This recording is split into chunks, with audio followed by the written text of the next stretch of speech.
back and Swagatam in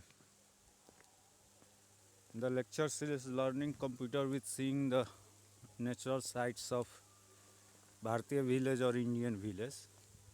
And today is a foggy day, so there is a less visibility of natural sights. What we have to learn computer. So let's talk about the in this series what I am going to talk. That is in this lecture series I am going to talk about asynchronous and synchronous transmission.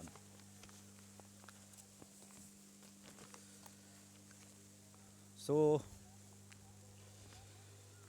two modes of data transmission on a communication channel are asynchronous and synchronous. They are now let describe these one by one. First, let learn about the asynchronous transmission. In asynchronous transmission, a communication system transmits data characters by character at irregular time interval. A sender sends a characters at any convenient time and a receiver accepts it. For instance, transmission of data from a terminal to a computer is asynchronous because during data entry by an operator, time between successive keystrokes varies. To enables a receiver to recognize a character when it arrives at transmitter frames each character by putting a start bit before it and one or two stop bits after it. Hence, for a 7-bit ASCII code, for each character a transmitter transmits 10 or 11 bits. 7 bits per character, 1 bits for parity and 1 bits for a start and 1 and 2 bits for a stop. Asynchronous transmission is well suited to many input devices. Its advantage is that it does not require any local storage at sender or receiver end because transmission takes place character by character. Hence, it is cheaper to implement. However, if line cost is high, underutilization of line becomes a matter of concern because transmission line is idle during time interval between transmission of any two characters.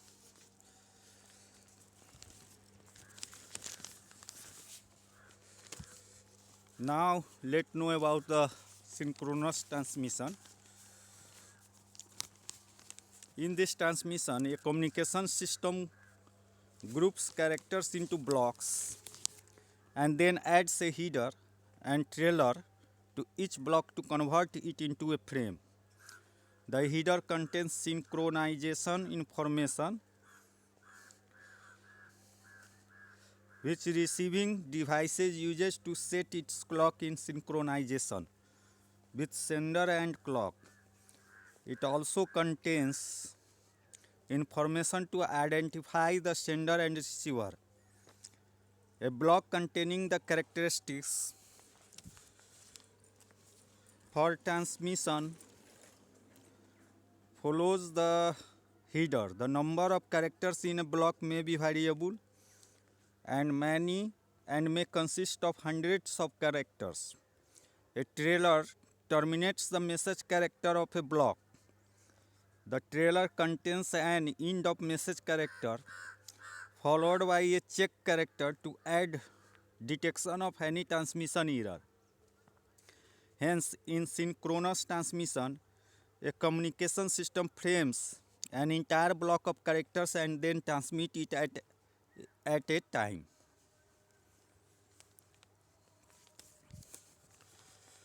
Synchronous transmission is suitable for communication between buffered devices, such as between two computers or between a computer and a printer. or between a computer and a buffered terminal. In case of buffered terminal or printer,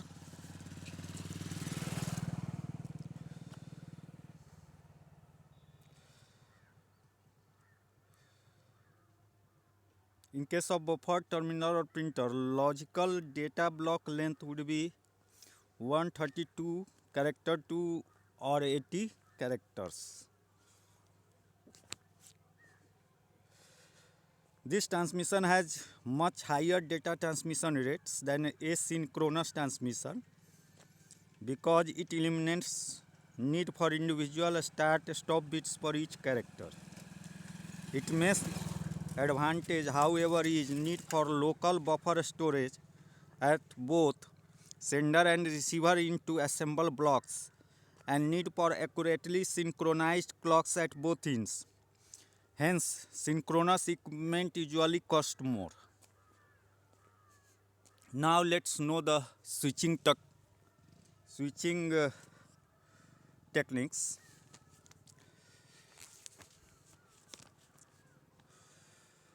In its simplest form, data communication takes place between two directly connected devices, also called nodes. However, it is often impractical or uneconomical to connect two devices directly. Instead, communication between a source node and a destination node often takes place by transmitting data from source to destination through a network of intermediate nodes. These nodes provide switching facility for moving data from node to node until the data reaches its destination node. Three different methods of establishing communication links between a sender and a receiver in a communication network are circuit switching, packet switching, and message switching. Now let's describe these switching technique one by one. Firstly, I go to describe circuit switching.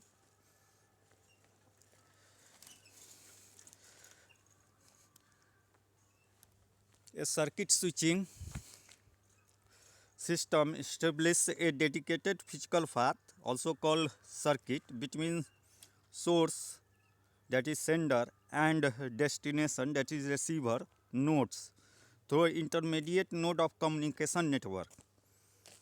A telephone system uses this method to connect two subscribers for a telephone conversation. Computers and other devices connected through a telephone network also use this method to establish communication paths among them.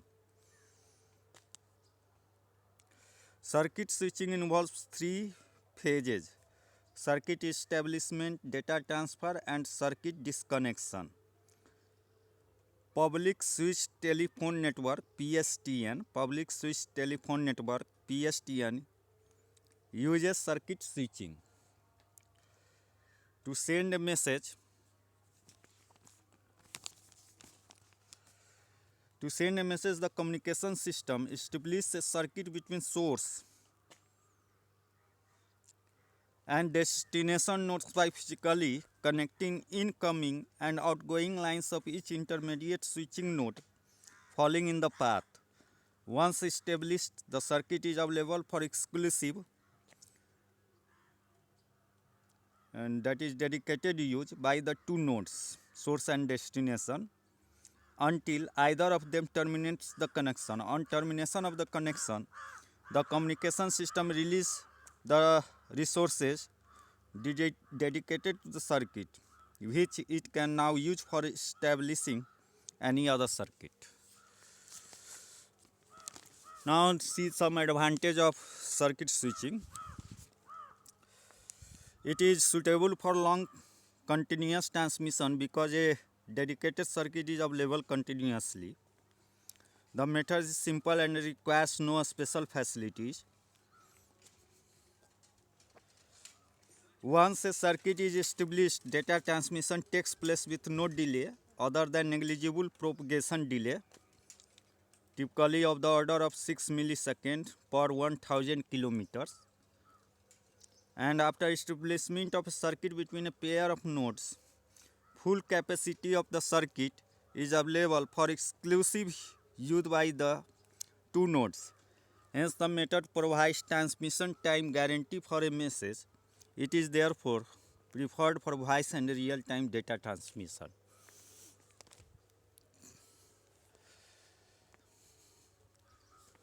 And there are some advantages of this. Let's discuss this.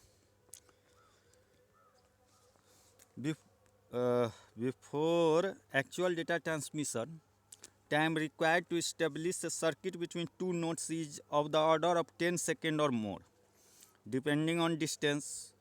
For many computer applications such as point of sale verification, this elapsed time is too large and unacceptable. The method leads to underutilization of network resources because the capacities of channels, which are part of an established circuit, are dedicated to a pair of nodes for entire duration of a connection. And the third, the method is uneconomical when used for communication between computers connected using expensive high-speed transmission lines. This is because computers communicate in short, fast bursts with long silent period in between, during which communication line is not used. Now let's see message switching. A message is a logical unit of information of any length. In this method, sender node of a message appends destination address to the message and transmit it to its destination node either by a store and forward or broadcast method. Consider a store and forward method which transmits a message first from its source node to an intermediate node which is connected to it directly. The intermediate node stores the message temporarily, inspects it for errors, and transmits it to one of its directly connected nodes based on an available free channel and its routing information. In this manner, each node that receives the message stores it temporarily for inspection and forwards it to the next node until the message reaches its destination node. The actual path taken by a message to its destination is dynamic because the method establishes a path for the message as it travels along.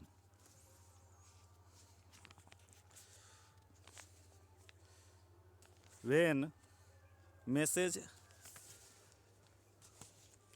reaches a node, the method releases the channel on which the message came so that previous node can use it for transmission of another message. Consider a node A want to transmit a message to node B. The message may take either path 1, 2, 3, 4 or path 1, 5, 4 depending on the availability of path 1, 2 or 1, 5 when the message is at node 1. Now let's see the broadcast method, which broadcasts a message over a common medium known as broadcast channel. All nodes check the destination address attached to the message as it passes by and ignore it if it does not belong to it. The destination node picks up the message when it reaches there. The method eliminates routing delay inherent in a store and forward method. However, it requires that all nodes to be connected to the broadcast channel simultaneously.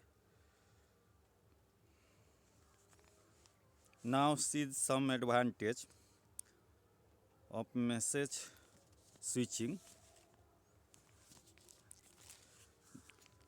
It makes effective use of channel because it never blocks a channel unnecessarily for any user or node.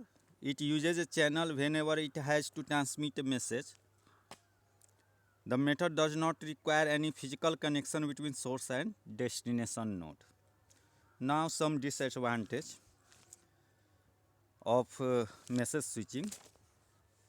The method is too slow for interactive and real-time applications. Hence, only those applications in which message delay are not critical can be used it. Each node must have sufficient storage to buffer message. In many cases, this storage space may be underutilized because the message length is practically unlimited, and each node must provision for the largest message. In a store and forward method, each intermediate node delays a message by the time it requires to handle the message. A node's message handling time includes the time it requires to receive the message plus a queuing delay while waiting for an opportunity to transmit the message to next node. On the other hand, in broadcast method, a node has to wait for sending its message until the broadcast channel becomes free. So these are the some disadvantage of message switching. Now see packet switching. This method works in a manner similar to message switching, but it routes message data on a packet basis rather than message basis. This helps in overcoming some of the disadvantages of message switching mentioned as above or in the previous lecture topic. Now we will see next the topic about we see the packet switching techniques. In packet switching, what we have to consider.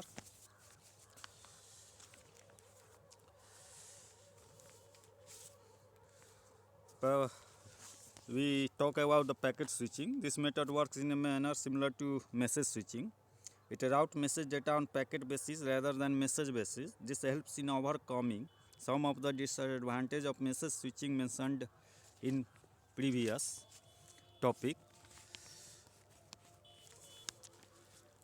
Now it divides the message into fixed size packet, which is of the order of 1 to few thousand bits, and transmits each packet independently from sources to destination node.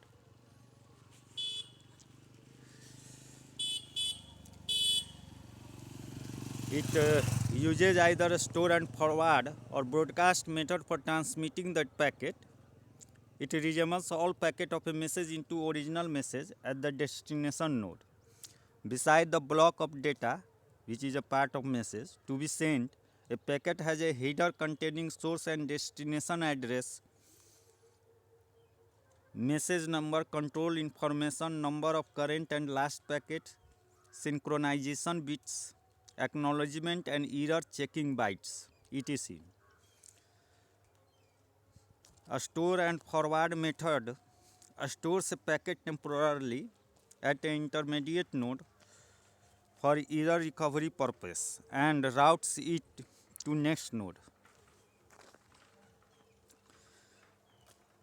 Based on available free channel, the actual path taken by a packet to its destination is dynamic because the method establishes a path for the packet as it travels along.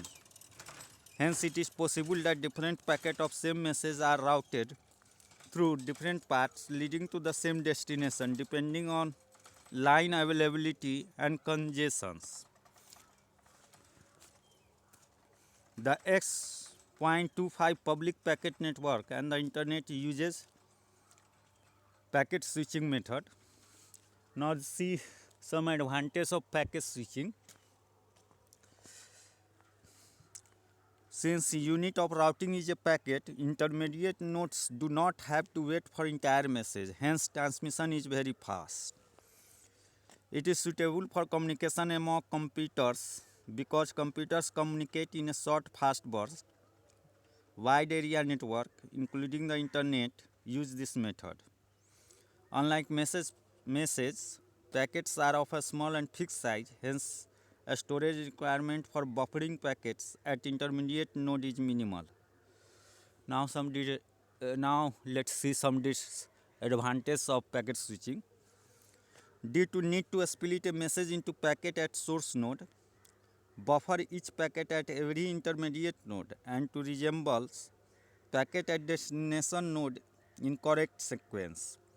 Overhead in queued per packet is large. There is no guarantee of how